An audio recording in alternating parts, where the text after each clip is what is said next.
Berdoa selesai.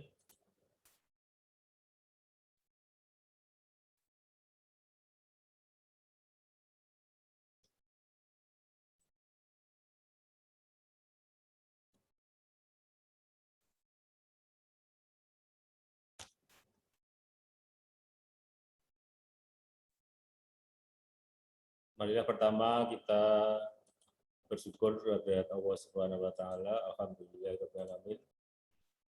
Segala puji bagi Allah Tuhan semesta alam. Pada siang ini kita bisa bertemu secara virtual ya, dalam kuliah Hukum Teknologi Informasi dan Komunikasi.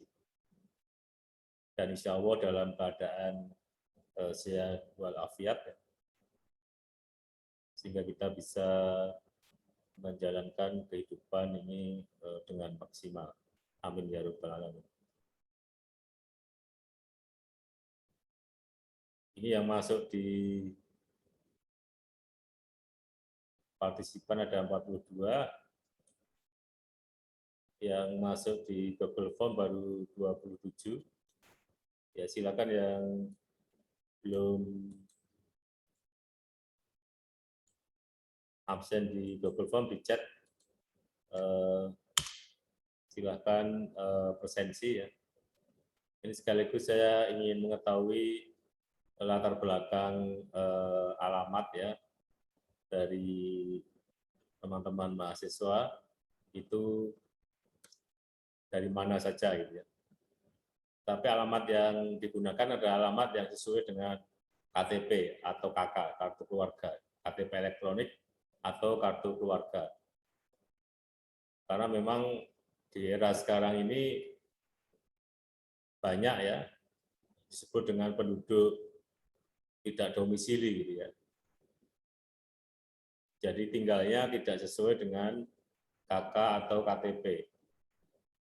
Ya, bahkan di kota Surakarta itu disinyalir ada hampir 30% ya penduduknya itu tidak domisili, meskipun KTP KK-nya Surakarta, tapi dia tidak tinggal ya, menetap di kota Surakarta, tapi juga tidak mau pindah.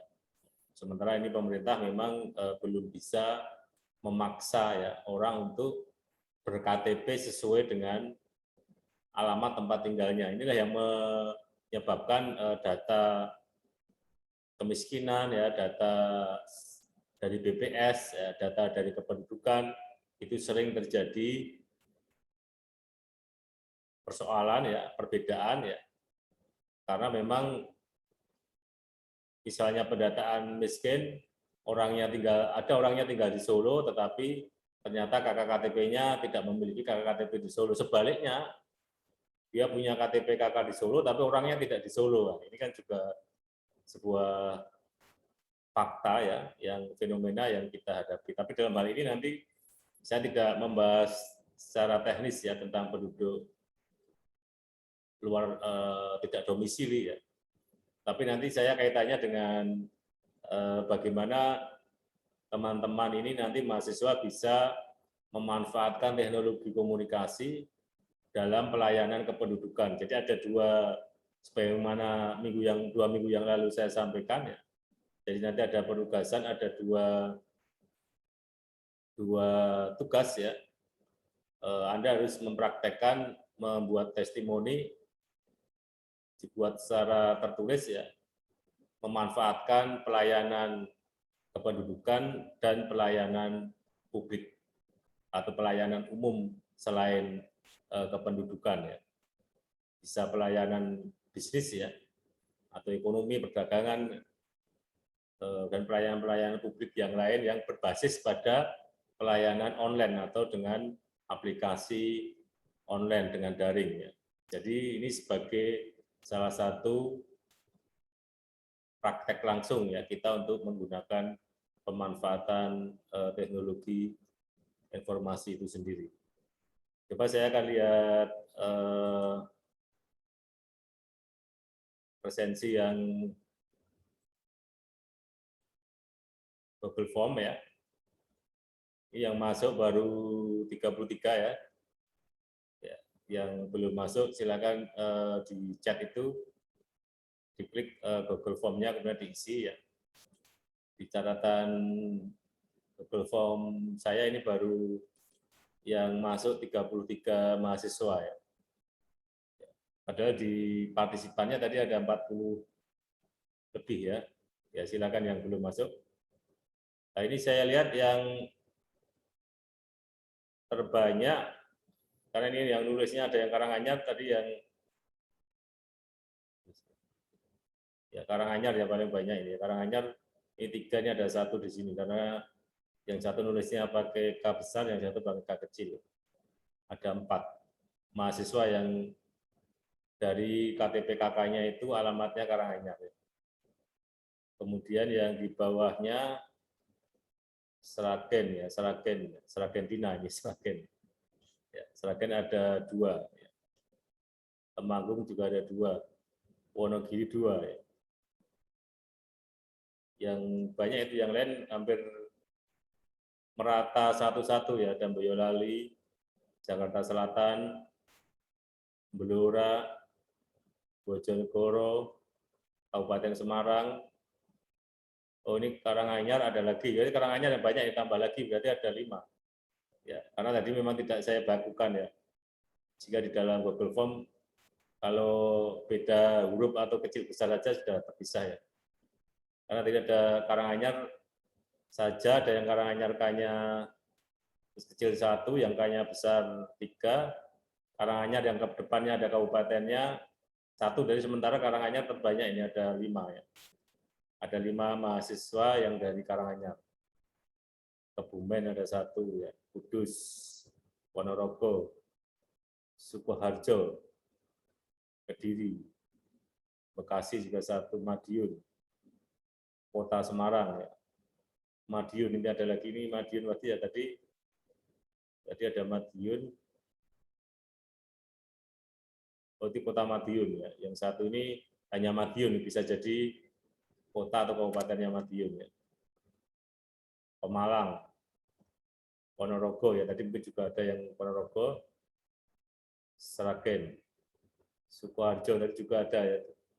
Memang ada yang terpisah karena mungkin yang satu pakai huruf besar, yang huruf kecil terpisah ini. Surakarta hanya 1, orang Solo hanya 1, ada 2 ini. Kenapa ini bisa terpisah ini Surakarta terus sama ya. Huruf besarnya juga sama. Oh ini Surakarta ini 2. Sekarang sudah tambah 2. Ini juga Surakarta ya. Jadi ada 4 ya. Temanggung tadi, Wonogiri, Wonosobo, Jakarta ada, Karanganyar tadi, Kudus tadi juga ada ya, Purwokerto oke. Ya.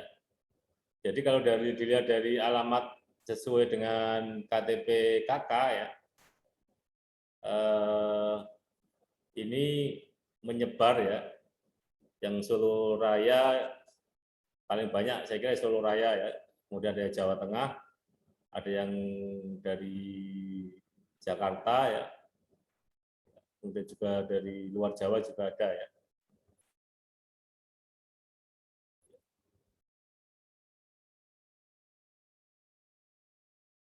Nanti ini untuk yang tugas kedua dulu untuk nanti berdasarkan alamat ya. Untuk tugas yang pertama nanti akan kita presentasikan 2 minggu yang akan datang ya. Ya ini Anda harus membuat testimoni ya. Testimoni Anda menggunakan pelayanan publik selain kependudukan ya. Non kependudukan. Boleh pelayanan konsultasi kesehatan atau pelayanan pendaftaran online BPJS misalnya ya, atau SIM online ya, atau mungkin juga Anda melakukan proses ya kalau paling sederhana ya pembelian ya, tapi itu terlalu sederhana ya. Pembelian secara online seperti GoFood, Gojek ya, atau Shopee dan sebagainya ya.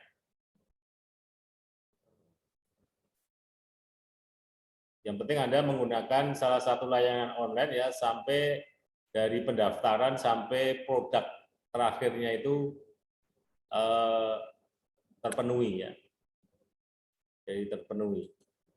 Jadi misalnya Anda konsultasi kedokteran ya, upayakan sampai pada kalau misalnya betul-betul sakit ya, berarti sampai obat atau resepnya itu dikirim ya ke rumah Anda ya. Atau Anda kalau hanya konsultasi pertanyaan ya paling tidak jawabannya itu yang harus jawabannya dari pertanyaan Anda tentang penyakit ya. Anda bisa menggunakan Halodoc atau Alodok atau yang lainnya.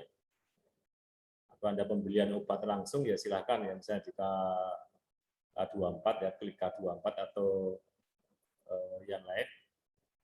Anda mendaftarkan SIM online ya, atau mendaftar BPJS online ya. Atau Anda juga bisa yang lain, misalnya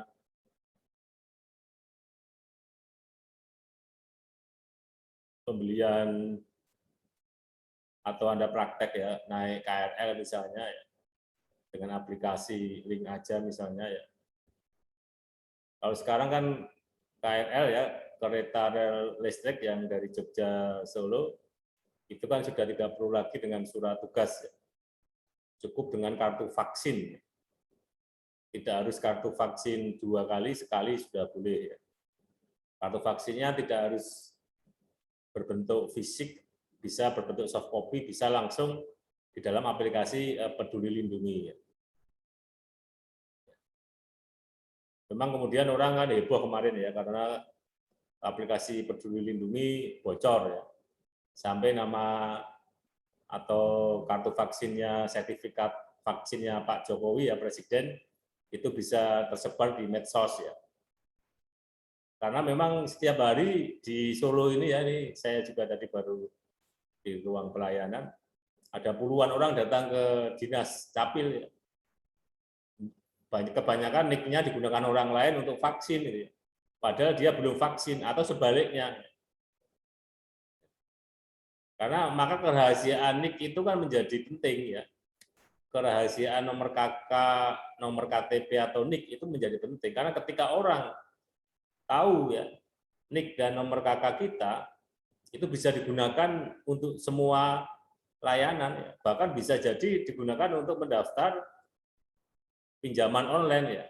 Nah, ini kembali ke pinjaman online tidak saya sarankan dan tidak boleh ya Anda mempraktekkan untuk pinjam online ya, nanti malah Anda bisa terjerat pada rentenir atau pada debt collector nanti ya.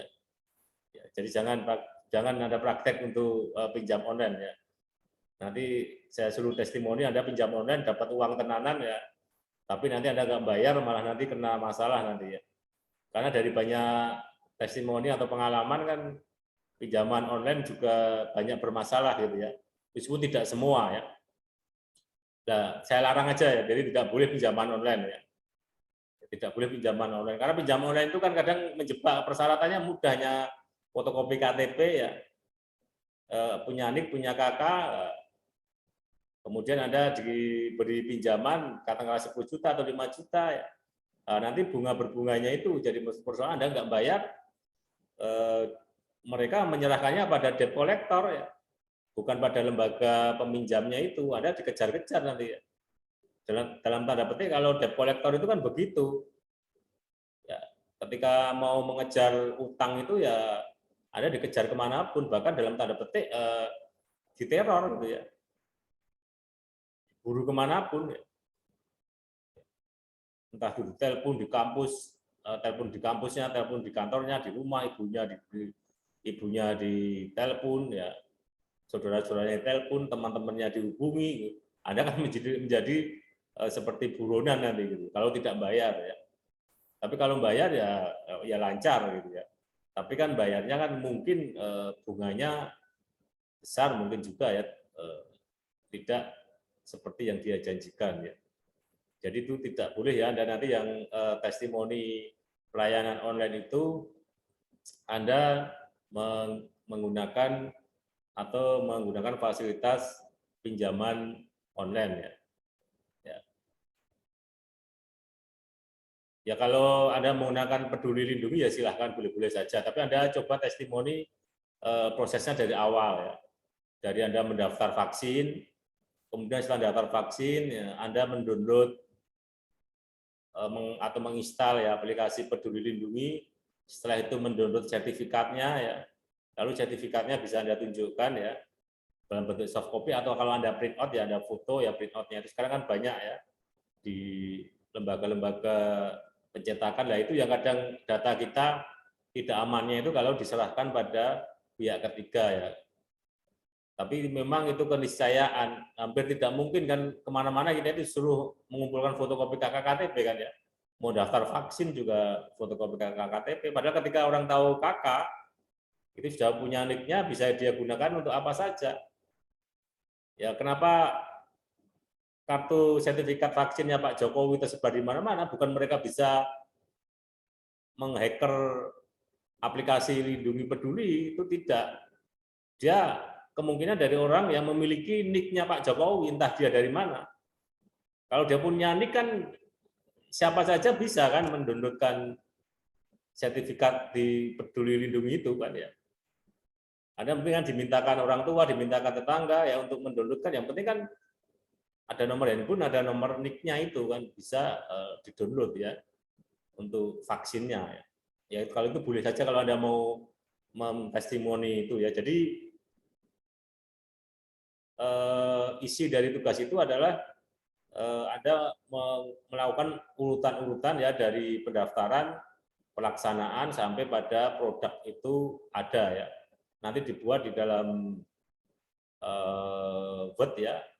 Nanti minggu depan kita sampling 2 minggu yang akan datang, nanti kita sampling untuk dipresentasikan secara online ya. Kalau yang belum bisa tampil secara online nanti dikumpulkan bentuk file ya. Jadi seperti itu. Itu yang tugas pertama. Yang kedua nanti akan saya tugaskan setelah 2 minggu yang akan datang ya, terkait dengan pemanfaatan nanti di dalam teknologi informasi dalam pelayanan kependudukan. Oke. Nanti kalau ada pertanyaan tentang tugas bisa disampaikan di akhir kuliah ini. Ini sekarang saya sampaikan secara teori ya. Sebagaimana kesepakatan kami dengan tim dari UNS, kami nanti menyampaikan fokus pada bagian 1 dan bagian 3 ya. Untuk bagian 2, untuk kelas ini nanti juga akan diampu oleh Bu Diana ya, ini kelas ini ya. Nanti untuk yang bab 2 atau bagian 2 nanti Bu Diana atau dari kampus, untuk saya fokus pada bab 1 dan bab 3 ya. Nah itu tentang apa minggu yang lalu sudah saya sampaikan ya.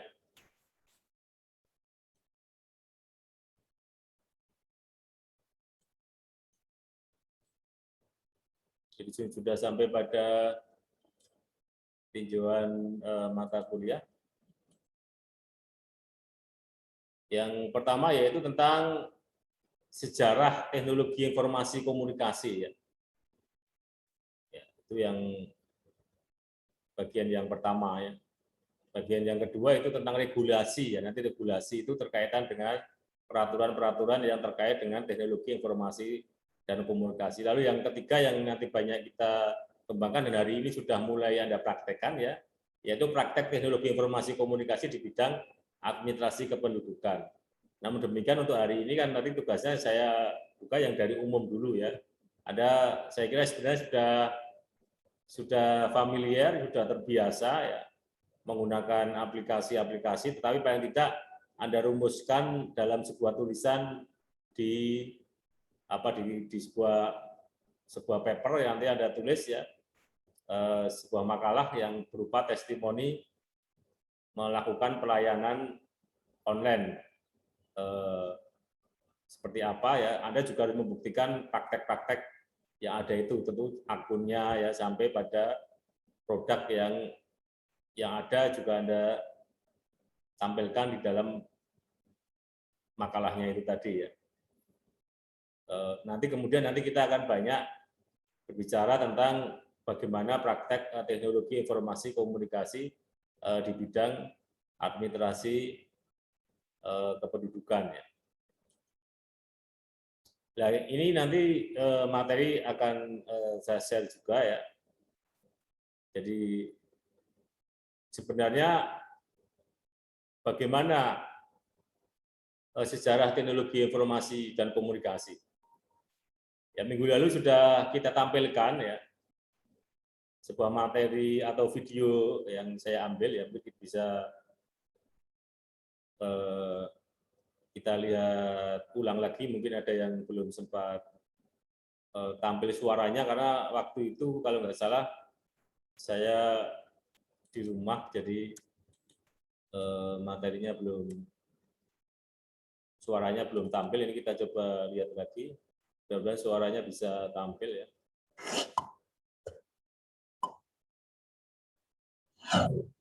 Teknologi manusia.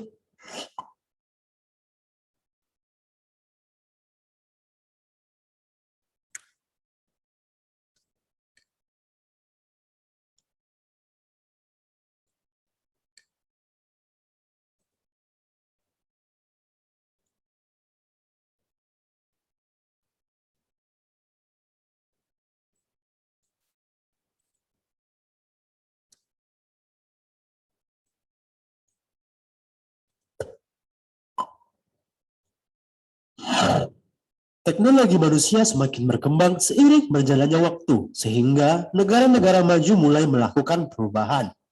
Salah satunya adalah melalui Society 5.0 yang digagas oleh negara Jepang.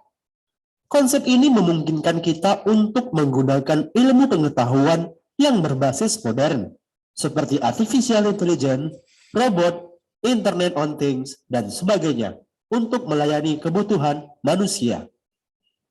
Tujuan dari konsep ini sendiri adalah mewujudkan masyarakat di mana manusia-manusia di dalamnya benar-benar menikmati hidup dan merasa nyaman.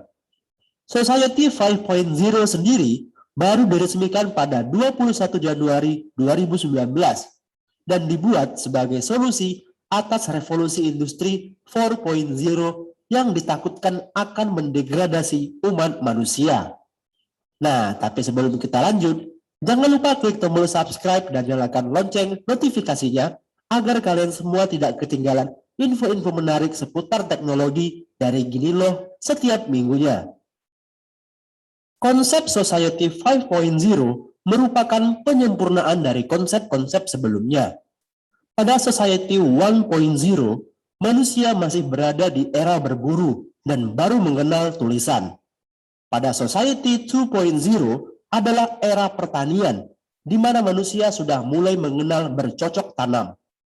Lalu pada Society 3.0 sudah memasuki era industri, yaitu ketika manusia sudah mulai menggunakan mesin untuk menunjang aktivitas sehari-hari. Setelah itu, muncullah Society 4.0 yang kita alami saat ini, yaitu manusia yang sudah mengenal komputer hingga internet serta bagaimana penerapannya di kehidupan. Jika Society 4.0 memungkinkan kita untuk mengakses juga membagikan informasi di internet, maka Society 5.0 adalah era di mana semua teknologi adalah bagian dari manusia itu sendiri. Internet bukan hanya sekedar untuk berbagi informasi, melainkan untuk menjalani kehidupan. Namun, sebelum kita berbicara lebih jauh mengenai Society 5.0, ada baiknya kita mengetahui apa dan bagaimana peranan teknologi pada Society 5.0 akan mempengaruhi hidup kita. Dengan menyaksikan cuplikan resmi dari Jepang tentang konsep society berikut ini. 10分後に荷物をお届けします。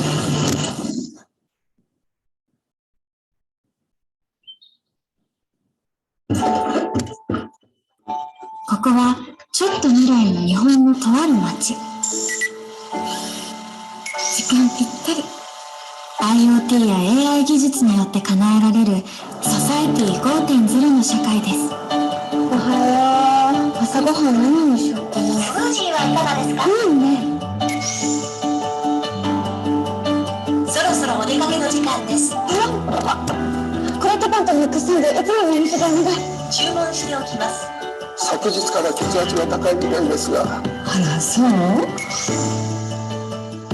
また行ってきます。いってらっしゃい。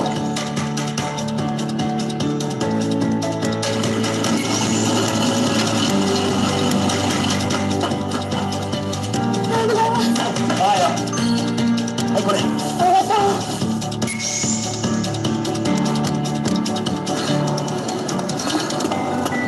間に合った。先輩。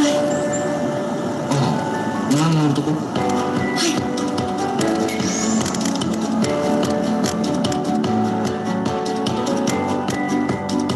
何が楽しみでしょ？何か言った？何でもないです。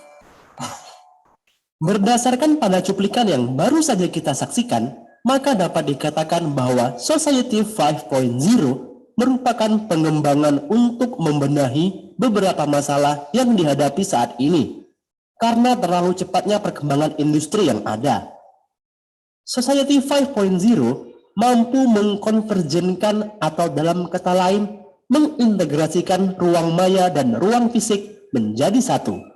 Semua hal akan semakin mudah dengan penggunaan artificial intelligence atau kecerdasan buatan yang akan membantu kita memproses data sehingga kita bisa menerima hasil yang sudah jadi. Keterbatasan fisik kita akan dibantu dengan robot yang mudah dikendalikan dengan komputer dan internet. Singkatnya, semua hidup kita akan serba praktis dan otomatis. Visi Society 5.0 juga dikatakan akan memberikan dampak positif terhadap ekonomi dan masalah-masalah sosial lainnya. Jika visi Society 5.0 ini terwujud, maka dunia akan terlihat sangat berbeda dari yang kita lihat sekarang. Setiap perkembangan dalam sejarah manusia akan memberi dampak baik positif maupun negatif terhadap manusia sendiri dan juga terhadap alam sekitarnya. Nah, itu dia tadi penjelasan tentang Society 5.0. Jika kalian merasa video ini bermanfaat, silakan share ke teman-teman kalian. Jika ada request, silakan komen. Jangan lupa like dan subscribe channel ini. Terima kasih. Sampai jumpa di video selanjutnya.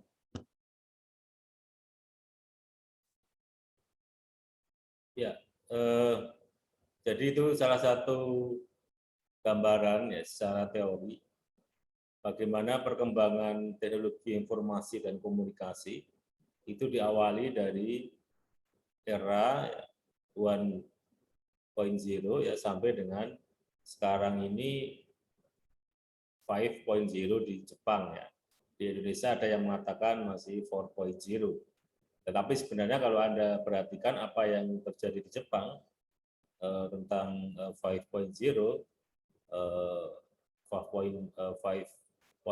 itu sebagian juga sudah digunakan kan ya di Indonesia ya. Anda sudah familiar apalagi anak-anak milenial ini ya, generasi Z ini ya. Anak-anak milenial ini saya kira juga sudah terbiasa dengan teknologi yang sekarang ini ya. Termasuk kita menggunakan Zoom meeting ini ya. Saya kira juga bagian dari pemanfaatan di era 4.0 atau 5.0 itu. Sehingga tidak hanya anak-anak dewasa milenial, ya, anak-anak kecil saja sudah sangat pintar memanfaatkan atau mengoperasikan gadget ya handphone, meskipun dalam hal-hal yang kadang tidak bermanfaat ya seperti game online dan sebagainya ya. Bahkan sekarang menjadi dunia bisnis yang sangat besar ya, game online itu ya. Di dalam dunia transportasi saya kira juga menjadi bagian yang utama dalam pemanfaatan teknologi informasi ini. Tadi yang salah satu yang menjadi poin itu kan sebenarnya kan sudah tidak lagi banyak menggunakan pembayaran secara tunai ya. Semua pembayaran dilakukan dengan non tunai ya. Dan kita kan juga sudah banyak kan aplikasi-aplikasi pembayaran non tunai ya. Dari GoPay ya. Kemudian tadi saya contohkan link aja ya. beli bensin saja di terminal sekarang, di terminal ya, di pom bensin ya, di samping bisa menggunakan link aja juga Pertamina juga membuat aplikasi yang namanya My Pertamina. Bahkan itu Anda bisa dapat diskon ya Rp150 per liter kalau Anda menggunakan aplikasi My Pertamina. Ya. Tetapi kalau di Indonesia sepanjang masih ada tunainya, itu sebagian masih senang pakai tunai gitu ya. Yang sering saya sampaikan, jalan tol itu kalau masih ada pilihan dengan kartu tol sama bayar tunai, itu pasti pintu tolnya rame yang bayar tunai. Orang kan lebih, orang sekarang ya, mungkin di generasi-generasi ke depan akan terjadi perubahan kultur atau budaya ya. Inginnya kan yang langsung-langsung, yang jelas istilahnya ya, yang di depan mata gitu. Ya. Pasti pintu tolnya yang rame itu adalah yang tunai gitu ya. Yang non tunai yang pakai kartu tol sepi. Tapi kemudian kan pemerintah buat kebijakan semua pintu tol tidak ada yang membayar dengan tunai, semua non tunai. Semua dengan kartu tol, dengan e-tol, dengan e-money.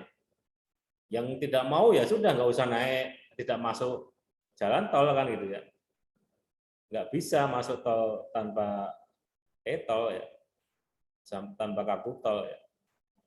Jadi ini masyarakat harus menjadi sebuah pilihan atau sudah tidak menjadi pilihan lagi ya.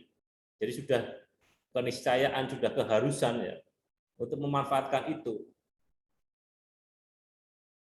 Naik KRL yang sering saya contohkan ya, saya sering contohkan karena memang saya orang Klaten juga pengguna, sejak dulu pengguna Pramek ya, kemudian juga pengguna sekarang menjadi KRL ya, kereta rel listrik ya, komuter itu, yang dulu dari manual ya dengan Pramek, meskipun dulu kemudian dikembangkan dengan KAI Akses ya, sekarang kan juga tidak bisa membayar dengan tunai. Kan ada mau naik KRL, nanti bisa ada yang mau testimoni naik KRL ya, mungkin kalau ada orang, tadi kan banyak ini yang orang Sukoharjo kan sekarang tidak harus naik dari Solo, Anda bisa naik dari Gawok, stasiun Gawok itu Anda bisa naik, nanti bisa turun di Jogja, balik lagi aja naik keretanan itu ngejak ponakan atau siapa, atau Anda ngajak pacarnya ya, kalau punya pacar ya, kalau enggak ya cari dulu ya. Jadi bisa kan turun di Gawok, bisa naik di Gawok ya, stasiun Gawok ya. Mungkin kalau yang bukan orang Solo Raya mungkin asing nama Gawok ya. Tapi kalau orang Solo Raya kan Gawok ada dari stasiun antara Jogja Solo itu ada banyak stasiun. Dulu tidak ada kereta api yang berhenti lah. Sekarang KRL itu berhenti. Jadi dari Solo kemudian berhenti di Purwosari, dari Solo balapan itu ya, berhenti di Purwosari, setelah Purwosari nanti ada stasiun Gawok ya. Stasiun Gawok itu di Sukoharjo. Setelah itu nanti turun di stasiun Delanggu di Klaten. Setelah Delanggu nanti turun di stasiun Ceper di Klaten. Setelah itu turun di stasiun kota Klatennya ya, di Kabupaten Klatennya. Setelah itu nanti turun di stasiun ada lagi stasiun di Jogonalan itu ya. Jadi ada salah satu stasiun lagi ya. Setelah stasiun di Jogonalan itu kemudian ada stasiun di Prambanan ya. Terus nanti ada stasiun di Kalasan dan seterusnya, ada beberapa stasiun yang berhenti dan boleh naik boleh turun ya. Kalau dulu Pramek kan nggak boleh kan, berhenti di Delanggu kan nggak boleh. Ya. Berhenti di Prambanan nggak boleh gitu ya. Pramek ya hanya di Solo di 2 stasiun sama di Jogja di 2 stasiun ya. Harganya sama 8.000 ya. Dan sekarang tidak boleh pakai tunai, semua non tunai. Non tunainya ada 2 opsi ya. Ada bisa menggunakan kartu ya, kartu e-money atau menggunakan link aja ya. Anak saya yang SMP ya, saya suruh naik kereta rel sendiri ya sudah berani ya. Kalau sudah vaksin ya. Yang penting bawa kartu vaksin ya. Kemudian punya link aja atau kartu e-money ya. Kemudian setelah turun di stasiun Purwosari ya, saya suruh naik Trans Solo. Trans Solo ini, Batik Trans Solo, itu juga sekarang tidak bisa bayar secara tunai, harus pakai e-money juga ya. Tapi masih gratis kalau nggak salah ya. Ya, jadi kalau ada mahasiswa dari Palur ya sampai Kartosuro itu naik Trans BST ya, itu gratis ya, masih gratis ya. Kalau saya tidak salah ya, makanya masih gratis ya. Tapi harus juga dengan kartu e-money gitu ya. Setelah itu karena tempatnya, karena anak saya mau di sebuah tempat yang di situ tidak di pinggir jalan bis, setelah turun dari jalan bis naik Gojek ya. Jadi 3 kali Gojek pun juga non tunai kan gitu ya. Jadi bagaimana kita bisa memanfaatkan 3 teknologi sekaligus ya. Dari naik kereta api dengan link aja tadi, Anda tinggal ngeklik saja nanti di pintu masuk, Anda pilih ada pintu khusus yang menggunakan link aja. Di situ kan nanti ada kode tiket itu ya. Ya nanti kalau Anda mau praktek testimoni KRL ini juga menarik, ini wisata. Sekarang mulai hari Sabtu kan tadi sudah saya sampaikan tidak perlu menggunakan kartu surat izin dari kantor ya, cukup kartu vaksin. Boleh kartu vaksin pertama, boleh kartu vaksin dua-duanya. Boleh dengan soft copy, boleh dengan di aplikasi Peduli Lindungi ya, bukan Peduli Lindungi. Boleh di print out ya. Apa itu namanya, vaksinnya ya. Kalau tidak punya kartu vaksin ya tidak bisa naik, kecuali kalau Anda tidak vaksin karena atas alasan medis ya, harus dengan surat keterangan dari dokter ya, mungkin karena penyintas ya, atau mungkin ada komorbid sehingga tidak boleh untuk dilakukan vaksin dalam saat ini, ya harus dengan surat keterangan dokter ya, bahwa tidak boleh dilakukan vaksin. Itu bisa dilakukan untuk testimoni tadi ya. Ya ini sejarah yang sekarang kan sudah cukup maju ya. Di sisi yang lain mungkin juga masih sangat tradisional ya. Opsi pilihan yang lain ya. Di Jogja Solo itu kan ada Bumel ya, bis Langsung Jaya itu juga masih ada ya. Dia kadang tidak mau berkompetisi dengan bis-bis yang lain ya. Jadi tapi juga masih manual juga ya, seperti Sumber Kencono dan sebagainya ya. Ya cerita-cerita tentang bis Sumber Kencono itu kan namanya sudah ganti 3 kali itu ya, Sugeng Selamat ya. Karena kan ganti nama bis biar tidak kecelakaan ya. Tapi diganti namanya ya tetap saja kecelakaan ya. Mungkin besok diganti bis, namanya bisnya diganti bis tidak kecelakaan gitu. Ya, itu kemarin juga masih banyak ya. Mungkin sudah saya ceritakan atau belum, ada anekdot itu sopir bis Sumber Kencono itu pahalanya lebih banyak daripada ustadz itu ya. Karena apa? Karena dia bisa mengingatkan orang ingat pada mati, ya, percaya pada Tuhan itu. Kita itu diingatkan ustadz nggak pernah ingat-ingat, tapi diingatkan sopir bis malah ingat. Nah, kenapa lah bisnya ngebut, Anda sebut ya Allah kan gitu ya. Jadi malah ingat pada Tuhan. Makanya sopir bis Sumber Kencono itu malah masuk surga itu. Karena bisa mengingatkan orang ingat pada kematian gitu ya. Mungkin juga bis kota yang kebut-kebutan itu ya. Ya, kita diingatkan ustadz aja nggak pernah mau ya. Diingatkan bis Sumber Kencono malah bingung ya. Dongo terus ya Allah gitu kan. Ya, karena ya kecepatan cukup tinggi ya, sehingga frekuensi kecelakaannya juga cukup banyak ya. Ya. Oke, kita lanjutkan ke tadi.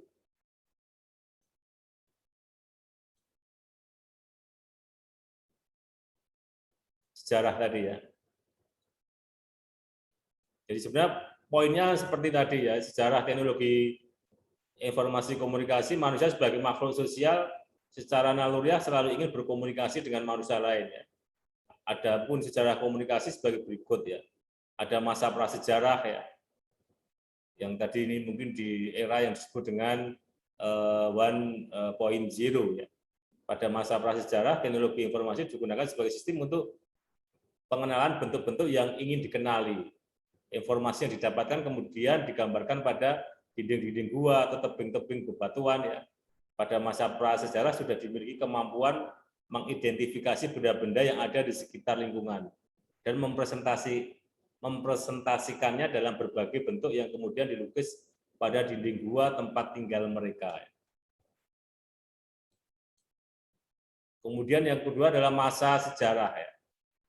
Pada masa sejarah,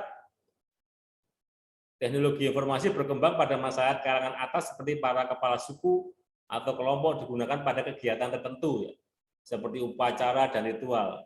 Teknologi informasi belum digunakan secara massal seperti yang kita kenal sekarang ini.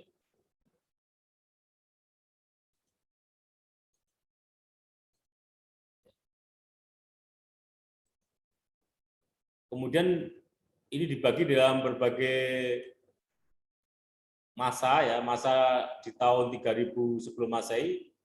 Pada masa ini orang mulai mengenal simbol atau tulisan dan ditemukan pertama kali simbol untuk informasi digunakan oleh bangsa Sumeria. Tulisan yang digunakan waktu itu berupa simbol-simbol yang dibentuk dari piktograf sebagai huruf. Simbol atau huruf-huruf yang digunakan sudah mempunyai bunyi yang berbeda dalam penyebutan untuk setiap bentuk, sehingga sudah mampu membentuk kata, kalimat, dan bahasa. Kemudian pada masa tahun 2900 sebelum Masehi, pada masa ini ditemukan bahwa bangsa Mesir kuno sudah mengenal dan menggunakan huruf yang disebut dengan hieroglif. Huruf hieroglif sudah merupakan bahasa simbol untuk sebuah ungkapan. Untuk setiap ungkapan dinyatakan dengan simbol yang berbeda. Dan apabila digabungkan menjadi satu, maka akan mempunyai cara pengucapan dan arti tersendiri. Bentuk tulisan dan bahasa hieroglif ini lebih maju dan lengkap dibanding dengan tulisan bangsa Sumeria tadi. Jadi ini perkembangannya. Kemudian pada masa 500 sebelum Masehi, masa ini ditandai dengan pengenalan pada media informasi yang sebelumnya menggunakan lempengan tanah liat. Pada masa ini manusia sudah mengenal media untuk menyimpan informasi yang lebih baik dengan serat pohon. Serat papirus yang berasal dari pohon papirus, berasal dari Afrika yang tumbuh di sekitar Sungai Nil, ini dijadikan media menulis atau media informasi pada masa itu. Serat papirus lebih kuat dan fleksibel dibanding dengan lempengan tanah sebagai media informasi. Selanjutnya serat papirus merupakan cikal bakal media yang kita kenal sekarang, yaitu media kertas. Kemudian pada masa tahun 1940-55, masa ini ditandai dengan upaya menciptakan mesin cetak. Pada masa ini manusia sudah menggunakan mesin cetak yang merupakan plat huruf yang terbuat dari besi. Kemudian plat tersebut diganti dengan bingkai yang terbuat dari kayu yang dikembangkan untuk pertama kali oleh Johann Gutenberg.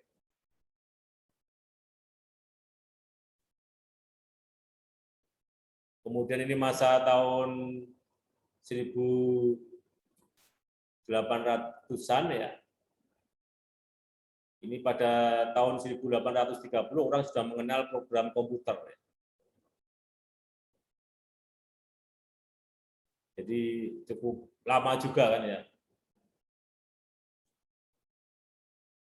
1830 ya, sudah mengenal program komputer ya.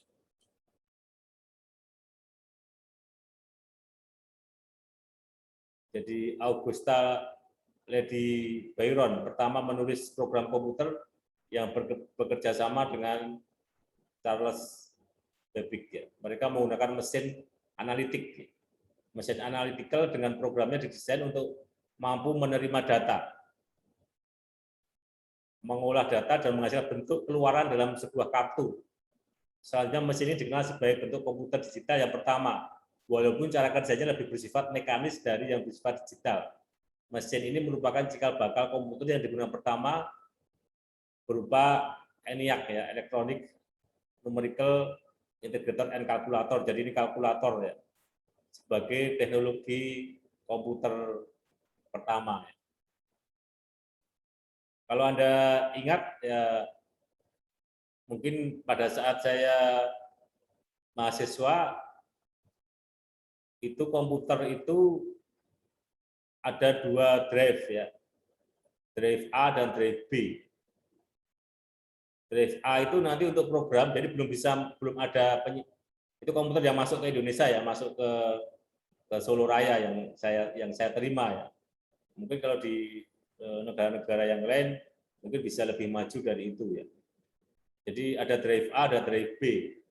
Drive A itu nanti untuk menyimpan program, pakai yang disebut dengan disket. Ya, orang sekarang mungkin tidak begitu mengenal apa itu disket. Disket itu ya sebenarnya seperti flash disk tapi bentuknya tipis ya, seperti CD ya, atau DVD atau CD tapi bentuknya seperti terbuat dari pita ya. Untuk menyimpan yang drive A itu menyimpan programnya ya. Programnya kalau waktu itu yang saya kenal namanya Lotus ya. Kemudian juga WS ya. Yang sekarang dikembangkan menjadi Excel maupun Word itu ya. Jadi masukkan dulu di drive A ya programnya, kemudian drive B itu baru data ya. Hurufnya juga masih sederhana gitu ya. Tidak ada gambar-gambar yang besar ya. Ya hanya seperti ketik manual itu ya, huruf-huruf saja ya. Lebih rapi sedikit itu ya. Nanti apa namanya? Kita kemudian menyimpan dua-duanya itu ya. Disketnya itu ya. Kalau sudah berapa waktu disketnya sudah nggak bisa terbaca lagi, kadang rusak ya, menjamur dan sebagainya. Ya sudah nanti diinstal lagi istilahnya ya. Nah, setelah itu kemudian muncullah program dengan hard disk ya. Dari Pentium 1, Pentium 4 sampai sekarang ya. Semakin tinggi, semakin canggih ya. Program-programnya juga semakin canggih ya. Tidak hanya bahwa disket sudah tidak digunakan ya, bahkan CD pun juga sudah tidak mulai digunakan ya, DVD kecuali dalam hal tertentu ya. Sudah menggunakan flash disk atau hard disk eksternal. Nah, kalau Anda sudah modal hard disk atau hard disk eksternal ya, penyimpanan data yang dari luar ya, bentuknya bisa 1 tera ya. Kalau flash disk kan ada yang 16 GB atau 32 GB ya, tapi kalau Anda punya hard disk eksternal kan bisa bertera-tera ya, 1 tera ya. Jadi untuk menyimpan video atau gambar bisa ratusan video gambar bisa tersimpan di dalam 1 hard disk eksternal ya. Atau ada flash disk ya sudah lumayan banyak, 32 atau 64 GB ya sudah lumayan ya. Ada untuk menyimpan data selama kuliah, meskipun masih kalau kuliahnya di bidang-bidang yang banyak video atau fotonya ya memang masih kurang ya, apalagi programmer ya, ya harus dengan hard disk eksternal itu ya. Jadi itu memang perkembangannya dimulai dari betul-betul dimulai dari nol ya. Kemudian pada tahun 1837 ditandai dengan teknologi pengiriman informasi ya, Samuel Morse ya, mengembangkan telegraf dan bahasa kode Morse bersama Sir William Cooke dan Sir Charles Wheatstone. Ya. Mereka mengirim informasi elektronik antara dua tempat berjalan melalui kabel yang menghubungkan kedua tempat tersebut. Ya. Pengiriman dan penerimaan informasi ini mampu mencapai selisih waktu yang baik, hampir terjadi pada waktu yang bersamaan. Penemuan ini memungkinkan informasi dapat diterima dan dipergunakan secara luas oleh masyarakat tanpa dirintangi atau dibatasi oleh jarak dan waktu. Pada tahun 1861, orang sudah memikirkan bagaimana menampilkan informasi dalam bentuk gambar bergerak dalam media layar. Masa itu pula gambar bergerak yang proyeksinya ke dalam sebuah layar yang pertama kali digunakan. Pada tahun 1876, mengembangkan sistem penulisan desimal. 861 itu kalau dulu apa yang dikenal kemudian kuliah-kuliah di awal saya itu pakai OHP ya, overhead projector ya.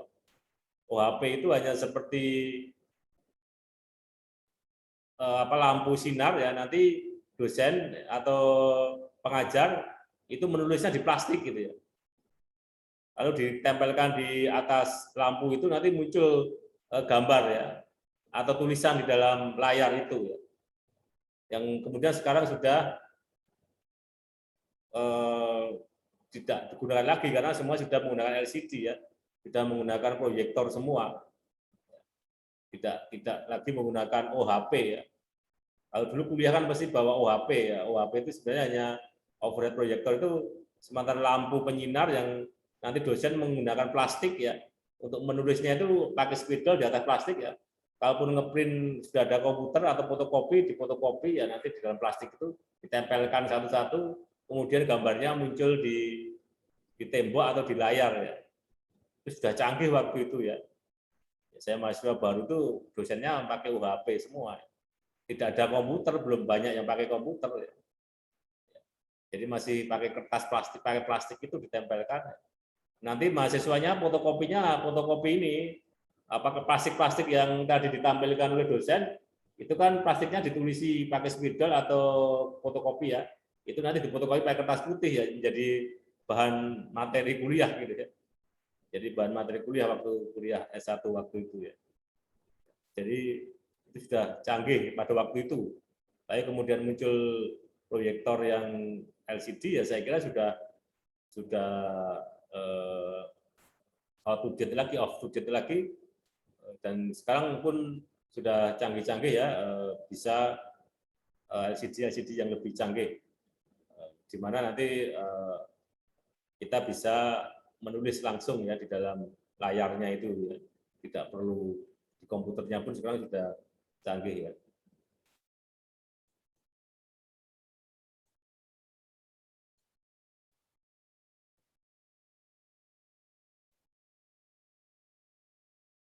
Jadi ini sejarah ya. Kemudian pada tahun 1861 orang sudah memikirkan tadi ya, layar tadi. W1876 itu menggunakan sistem penulisan desimal. 1877 mengembangkan telepon yang digunakan secara umum. Pada tahun itu juga fotografi dengan kecepatan tinggi ditemukan juga ya. Kemudian tahun 1899 telah digunakan sistem penyimpanan data tape ya, pita. Ya, kalau Anda punya tape ya, pita, kaset ya, untuk pertama kali itu ya. Kalau dulu kan orang beli kaset ya untuk setel tape ya, tape recorder gitu. Ya. Sekarang kemudian setelah itu diganti dengan CD atau DVD ya. Nah, sekarang sudah dengan teknologi baru ya, sudah tidak banyak kan dengan tape itu ya, dengan kaset itu kan, dengan DVD ya, DVD sudah ada ya, pakai flash disk ya, pakai hard disk eksternal ya, pakai file-file yang penyimpanan file yang lebih canggih gitu.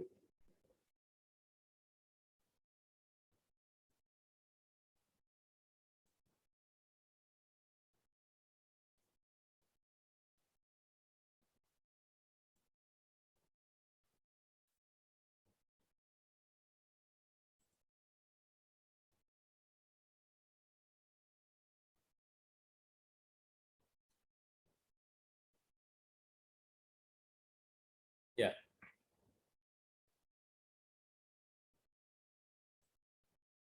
Terus ini pada masa 1900-an ya. Sudah mulai di abad 19 ya.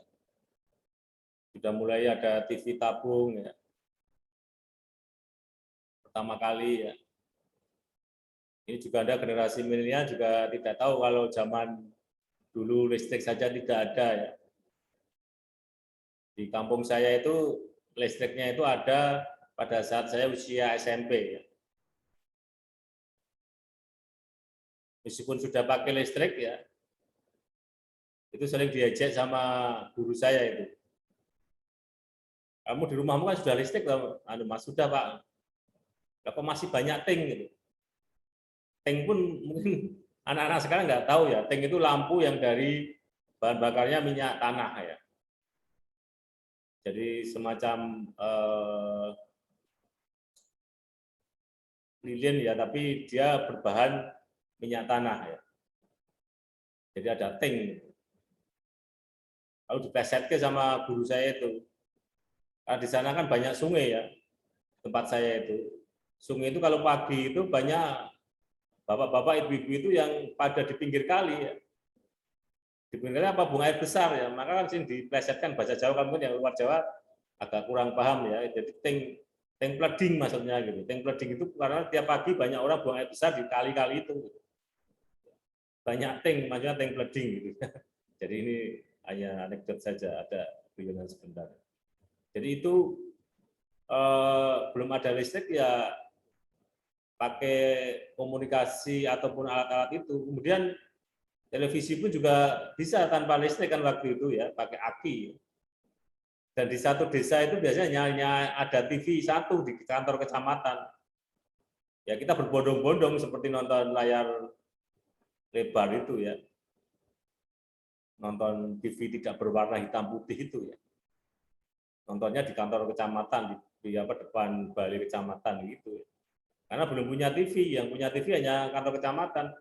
Lama-lama kalau yang ekonominya baik ya beli TV ya hitam putih. Ya bahannya pakai aki gitu ya. Karena nggak ada listrik ya. Setelah listrik masuklah kemudian baru berkembang seperti apa yang sekarang, sampai TV pun sudah mulai berkembang pada TV yang digital ya. Ya itu tadi. Kemudian juga tahun 45 ada sistem pengkodean ya. Tahun 46 komputer digital pertama tadi di dunia yang kemudian sudah dikembangkan ya. Sudah mengembangkan transistor tahun 57 ya. Juga sudah mulai dikembangkan teknologi transistor planar ya. Teknologi ini memungkinkan pengembangan jutaan bahkan miliaran transistor dimasukkan ke dalam sebuah keping kecil. Kemudian Rusia pada saat itu meluncurkan Sputnik ya, sebagai satelit bumi buatan yang pertama yang bertugas sebagai mata-mata. Sebagai balasan Amerika membentuk ARPA ya, di bawah kewenangan Departemen Pertahanan Amerika untuk mengembangkan ilmu pengetahuan dan teknologi informasi dalam bidang militer. Kemudian teknologi banyak digunakan untuk perkembangan militer karena terjadi peperangan ya. Kemudian juga ada perang nuklir dan sebagainya, teknologi banyak dimanfaatkan untuk perang ya. Nah, ini sudah mulai pada era jaringan ya, era di mana kita sudah mulai di tahun-tahun ini berarti sudah di 2 atau 3.0 ini ya, tahun 69 ya, sudah ada sistem jaringan ya. Kemudian tahun 81 ya juga sudah mulai ada perkembangan untuk jaringan komputer ya. Kemudian tahun 92 sudah ada komunitas internet dan teknologi sudah sangat berkembang ya.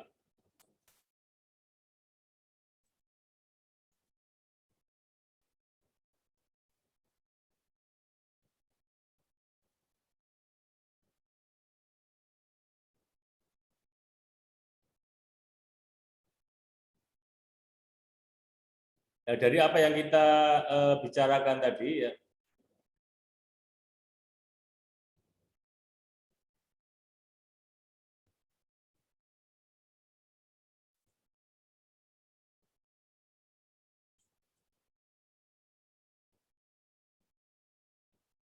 apa yang bisa kita tarik kesimpulan ya, bahwa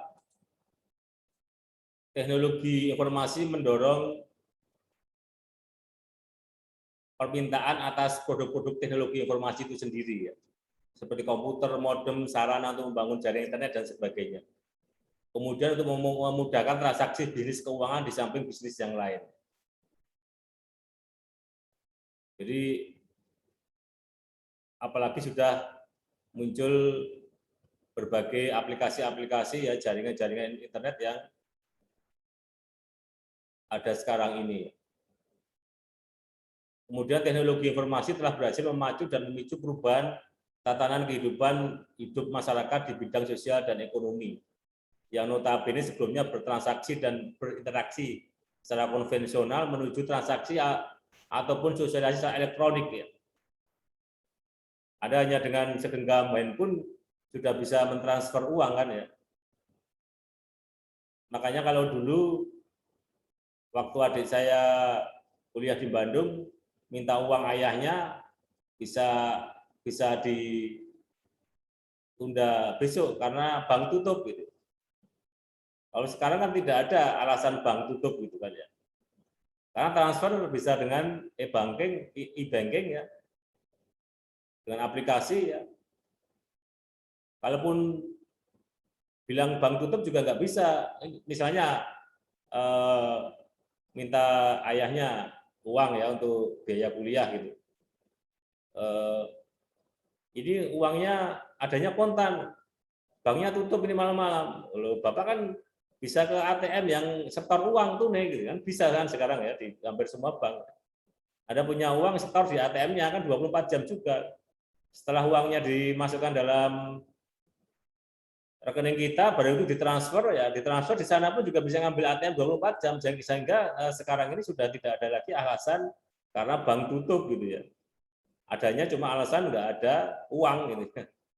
Kalau nggak punya uang lah itu boleh-boleh saja ya. Tapi kalau alasan bank tutup sudah tidak relevan lagi gitu ya.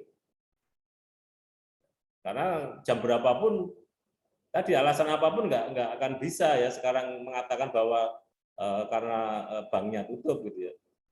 Karena aplikasi bisa untuk mentransfer jam berapapun. Kalaupun uangnya tidak ada, punya uang kontan kadang-kadang kan juga bisa dimasukkan di setoran tunai ya, di ATM setoran tunai, di bank manapun juga bisa, jam berapapun kan juga bisa 24 jam gitu. Setelah itu mahasiswa atau anaknya kan ngambil juga jam berapapun bisa ATM ya. Apalagi kalau sekarang sudah tadi saya sampaikan biayanya sudah atau pembayarannya dengan non tunai ya. Hampir semua kan itu ya. Meskipun juga dengan teknologi itu nanti juga akan muncul berbagai dampaknya ya dari teknologi informasi itu. Perkembangan teknologi informasi sekarang ini telah menjadi pedang bermata dua ya tadi yang baru saya sampaikan ya.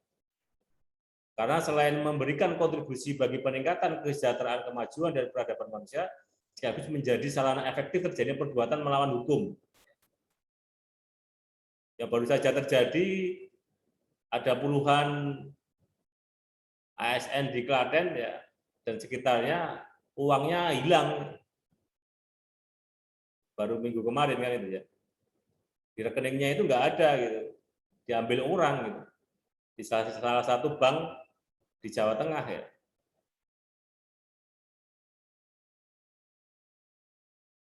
Kalau saya baca yang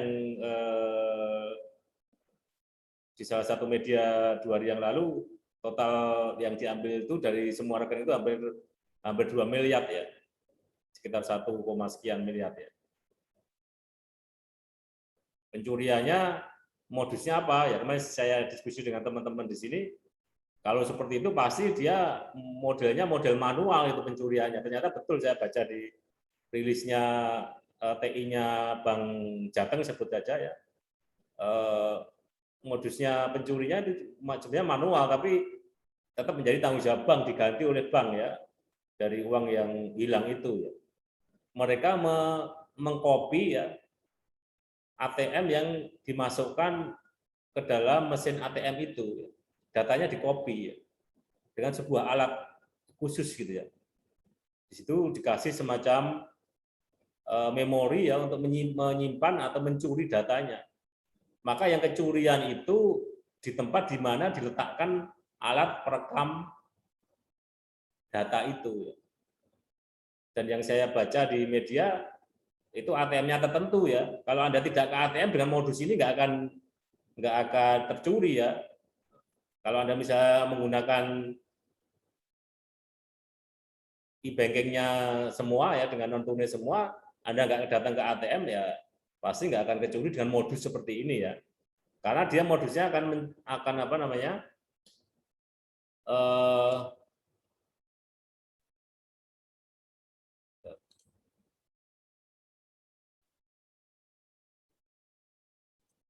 Jadi modusnya mereka memasang alat ya untuk mengcopy data ATM kita ya.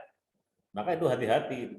Kalau ada tambahan mesin di dalam tempat kita memasukkan ATM itu, dalam lubangnya itu pasti dia akan mengcopy data kita. Nanti PIN-nya juga akan copy ya. Ini yang pakai sistem manual tapi sistem ya. Tapi kalau manual sekali ya dengan cara penipuan orang membantu ya, pura-pura membantu, kalau itu kan sangat manual ya. Kalau itu kadang bank tidak mau bertanggung jawab ya, kalau dengan ada orang di situ dikasih ATM-nya, dikasih mesinnya, dikasih satu alat sehingga ATM-nya biar rusak atau gimana, nanti pura-pura membantu ya dan seterusnya, kemudian terjadi pencurian, pengambilan uang lah, itu manual sekali dan itu biasanya bank tidak mau bertanggung jawab. Tapi apa yang terjadi di Klaten ini, bank mau bertanggung jawab karena itu juga salah satu model yang pencuriannya itu karena ketidakhati-hatian ya di dalam atau kurang kuatnya ya dalam pengantisipasian ya terhadap mesin ATM itu ya. Jadi mesin ATM itu yang terdeteksi itu kan yang di depan Samsat Klaten ya. Jadi orang yang datang ke situ waktu mesin ATM-nya itu dikasih alat perekam ya, maka dia akan terekam data ATM-nya. Maka itulah yang bisa yang dicuri hanya orang-orang itu ya. Orang-orang yang memasukkan ATM di situ ya. Lalu uangnya kan bisa diambil karena sudah dikopi ATM-nya itu ya. Kemudian kalau kita baca di atau di dalam teknologinya, kemudian dia akan membuat ATM mengcloning ATM dari data yang tadi diambil dari ATM yang dimasukkan tadi karena sudah dikopi ya, dimasukkan ke dalam ATM cloning tadi ya, itu untuk ngambil uang rekening Anda ya, disitulah terjadi pencurian. Itu beda dengan hacker waktu itu ya, hacker dengan sistem itu juga ada ya, tidak model perekaman di dalam ATM, tapi langsung menembak database-nya ya. Itu juga lebih canggih lagi ya, tapi juga akhirnya juga tertangkap ya. Kalau nggak salah dulu juga mahasiswa D3 komputer UNS juga pernah ada yang tertangkap menghacker salah satu bank ya. Pada akhirnya polisi juga akan nangkap itu karena canggih juga polisi ya. Karena dia juga punya tim cybernya ya untuk mencari siapa orangnya, kan juga tertangkap gitu ya. Sebagian besar yang mencuri uang nasabah tadi juga sebagian besar tertangkap juga ya. Maka tadi kita sebut sebagai memiliki dua sisi atau pedang bermata dua ya. Dengan terjadinya perbuatan melawan hukum tersebut, maka ruang lingkup hukum harus diperluas untuk menjangkau perbuatan-perbuatan tersebut ya. Kemudian lahirlah suatu rezim hukum baru yang dikenal dengan hukum cyber atau hukum telematika ya. Hukum cyber atau cyber law secara internasional digunakan untuk istilah hukum yang terkait dengan pemanfaatan teknologi informasi dan komunikasi ya. Demikian pula hukum telematika yang merupakan perwujudan dari konvergensi hukum telekomunikasi, hukum media dan hukum informatika. Istilah yang juga digunakan adalah hukum teknologi informasi adalah Law of Information Technology, hukum dunia maya, virtual world law, dan hukum mayantara. Jadi bagaimana inilah kemudian memunculkan bahwa agar keamanan data dan juga kehidupan ya bermasyarakat itu bisa juga berjalan secara baik, hampir sama dengan di dunia nyata. Kalau di dunia nyata itu nanti ada polisi patroli polisi ya. Kalau di dunia maya ya berarti nanti ada polisi cyber ya, cyber polisi yang dia mempatroli ya pelaksanaan yang melanggar aturan hukum itu sendiri ya.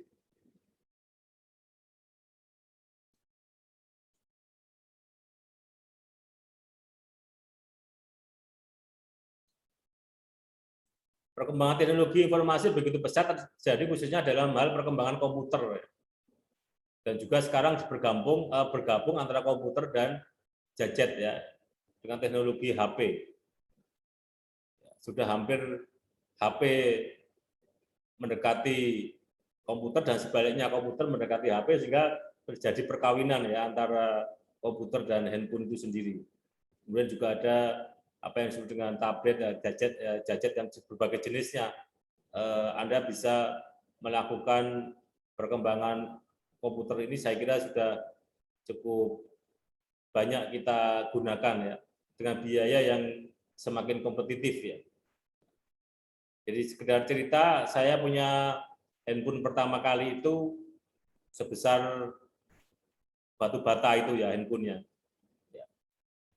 Itu saja saya tidak membeli sendiri ya, saya dapat fasilitas dari pemerintah pada waktu itu karena saya menjadi salah satu anggota lembaga daerah ya, bukan PNS waktu itu, dikasih fasilitas handphone itu, AMPS ya, diberikan handphone. Bukan GSM yang sekarang ini ya. Jadi itu kena roaming ya, dia hanya di terminalnya atau satelitnya atau towernya itu hanya di titik-titik kota. Jadi kalau sudah keluar kota sudah nggak bisa digunakan. Dan bisanya hanya untuk telepon saja, nggak ada SMS pun waktu itu belum bisa ya. Hanya untuk telepon saja, hanya di ruang lingkup dalam kota. Kalau sudah di pinggir kota sudah nggak bisa. Setelah itu masuklah GSM itu ya, yang sekarang sudah mulai canggih ya. Jadi pada waktu itu nomor perdana itu lebih mahal daripada pulsanya gitu ya. Kalau sekarang kan beli nomor itu ya sudah paketan dengan pulsanya ya. Jadi malah seolah beli perdana itu gratis gitu ya. Kalau dulu itu bisa membeli nomor perdana itu pada awal-awalnya itu 1 juta ya. Beli nomornya saja, belum isi pulsanya itu. Padahal handphonenya juga harganya cuma 1 juta. Maka nomor saya yang sekarang ini hanya 10 digit ya. Nggak pernah saya ganti nomor yang pertama kali saya gunakan. Ketika saya punya nomor handphone ya, Excel pada waktu itu saya beli harga 1 juta. Dengan isi pulsa 0 rupiah gitu. Jadi hanya beli paket perdananya. Pada waktu itu tahun berapa itu ya, saya lupa. Ya. Kalau sekarang kan beli nomor perdana sudah isi malah sudah isi 10.000, 5.000 ya. Jadi sangat murah ya teknologinya. Maka nomor saya kan nomor lama, nomornya hanya 10 digit kalau nggak salah ya. Jadi tidak saya ganti, cuma kartunya saya gantikan di Excel Center ya, sehingga bisa boleh diganti ya kalau kartunya. Karena kan sudah dengan handphone yang baru kan kartu-kartu yang lama kan sudah tidak bisa digunakan lagi. Ya chipnya itu ya harus digantikan di Excel Center. Jadi itu salah satu perkembangan teknologi sampai sekarang ya tadi sudah Anda nikmati sendiri kan. Kalau di Kota Surakarta kan dengan istilah dukcapil dalam genggaman, istilahnya kan dalam satu genggaman ya kita bisa mendaftar pelayanan online. Ini nanti tugas yang kedua ya, untuk kita bisa memanfaatkan pelayanan online di dukcapil itu ya. Kemudian yang lain juga saya kira sama ya. Dengan satu handphone kita bisa menggunakan berbagai pelayanan yang ada di manapun ya, yang berbasis pada online.